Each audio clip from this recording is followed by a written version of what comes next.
দর্শক শ্রোতা বন্ধু, দৈনিক লোকবাণী অফিসিয়াল পেজে আপনাদেরকে স্বাগতম। দেশ ও প্রবাস থেকে যারা আমাদের ভিডিওটি দেখছেন, অবশ্য এই যে গ্রামের খেজুর গাছ কাটা অবশ্য আপনাদের ভালো লাগবে। অনেক দিন হয়ে গেল যারা আমাদের, তারা কিন্তু এই দৃশ্য, এমন দৃশ্য অনেক দিন দেখেন নাই সরাসরি। তো তাদের উদ্দেশ্যেই জন্য এই ভিডিওটি তৈরি করেছি। দেখতে পাচ্ছেন, এবার কিন্তু একজন কৃষক তার সার, জমিতে সার প্রয়োগ করবে, তা সার কিভাবে মিক্স করতেছেন। এরপরে আপনাদেরকে অবশ্য সরিষা ভাঙার পরে ধান রোপণ এবং ইয়ে ধানের সার প্রয়োগ কিভাবে করতে।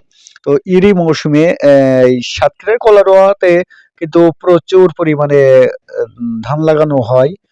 আর এই ধানটা কিন্তু যে সরিষার পরে লাগানো হয়েছে তা নয়, সরিষা ছিল না এই জমিতে।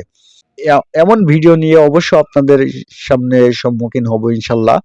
আমাদের পেজটি যদি ভালো লাগে তো অবশ্য লাইক, কমেন্ট, শেয়ার করে সঙ্গে থাকবেন।